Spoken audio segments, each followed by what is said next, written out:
দর্শক, খুবই একটি অমানবিক ঘটনা। সাধারণত যারা কারাগারে থাকেন, যে বন্দীরা, তাদের যদি একেবারে নিকটজন বাবা মা তাদের মৃত্যু ঘটে, তখন একটা বিধান আছে, আবেদন করলে তাদেরকে প্যারোলে মুক্তি দেওয়া হয়। এটি বহুদিন ধরে প্রচলিত আছে এবং যে কোনো পরিস্থিতিতে এটি একেবারে প্যারোলে মুক্তি দেওয়া হয় না এমন ঘটনা কিন্তু খুব নজিরবিরল। প্যারোলে মানে একটা নির্দিষ্ট সময় পর্যন্ত তারা যাবেন, কবর জিয়ারত করবেন বা দাফন করবেন, তারপরে তাদেরকে আবার কারাগারে নেওয়া হয়। ১ ঘন্টা বা ২ ঘন্টার জন্য এই সময় দেওয়া হয়, অর্থাৎ দূরত্ব বুঝে। এই প্যারোলে মুক্তি নিয়ে আসা বন্দীদের মধ্যে কখনো হাতকড়া পরানো হয়, ডান্ডাবেড়ি পরানো হয়। এই অমানবিক ঘটনাগুলো মাঝে মধ্যে গণমাধ্যমে আসে। কিন্তু এবার অন্যরকম ঘটনা ঘটল। সেটা হচ্ছে, প্যারোলে মুক্তি না পাওয়ায় কারাগারে আনা হলো বাবার লাশ। বাবার লাশ, অর্থাৎ বাবা মারা গেছে, তার লাশটি নিয়ে আসা হলো কারাগারে। কেন? যেহেতু প্যারোলে মুক্তি পায়নি, কারাগারে নিয়ে আসা হলো। চেয়ারম্যান, ইউপি চেয়ারম্যান শেষবার তার বাবার লাশটি দেখলেন। এই ঘটনাটি আজকে বা এই রিপোর্টটি আজকে বিভিন্ন গণমাধ্যমে প্রকাশ পেয়েছে। এখানে বলা হচ্ছে, বাবার মৃত্যুর পর কারাবন্দী কিশোরগঞ্জের পাকুন্দিয়া উপজেলার বুরুদিয়া ইউপি চেয়ারম্যান মোহাম্মদ নাজমুল হুদা প্যারোলে মুক্তি না পাওয়ায় কিশোরগঞ্জ কারাগারের ভেতরে তার বাবার লাশ আনা হয়। একটা অ্যাম্বুলেন্সের দৃশ্য দেখানো হচ্ছে। সেখানে বলা হচ্ছে যে তার লাশটি আনা হয়। বাবার মৃত্যুর পর শেষবার দেখতে এবং জানাজায় অংশ নিতে প্যারোলে মুক্তির আবেদন করেছিলেন কারাবন্দী কিশোরগঞ্জ পাকুন্দিয়া উপজেলার বুরুদিয়া ইউনিয়ন পরিষদের চেয়ারম্যান।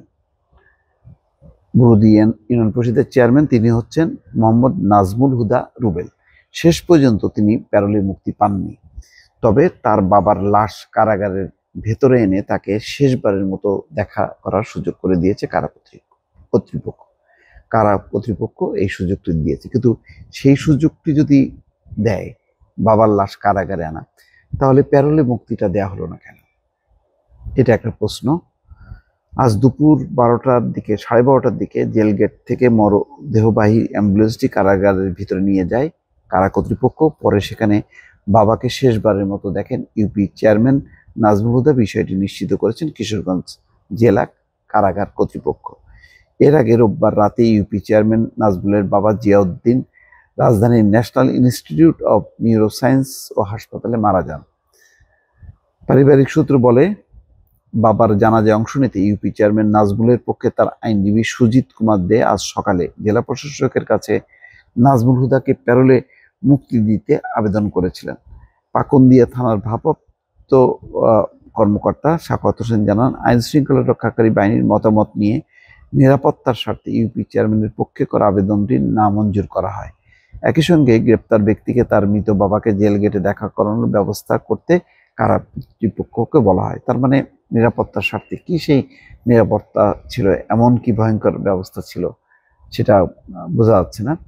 রুবেলের মা নূরজাহান বেগম বলেন, অনেক চেষ্টা করেও কিছুক্ষণের জন্য ছেলের মুক্তির ব্যবস্থা করা যায়নি, তাই জেলেই তার স্বামীর লাশ নিয়ে আসা হয়েছে ছেলেকে এক নজর দেখানোর জন্য।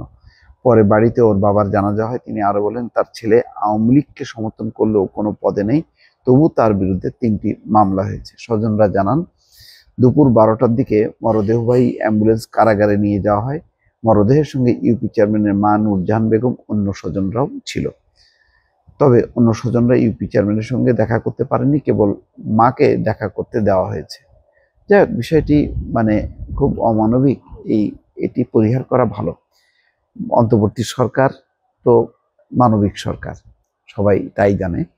এবং অবশ্যই এই সরকারের আমলে ক্রস ফায়ার হয়নি, গুম খুন হয়নি, আয়নাঘর সৃষ্টি হয়নি।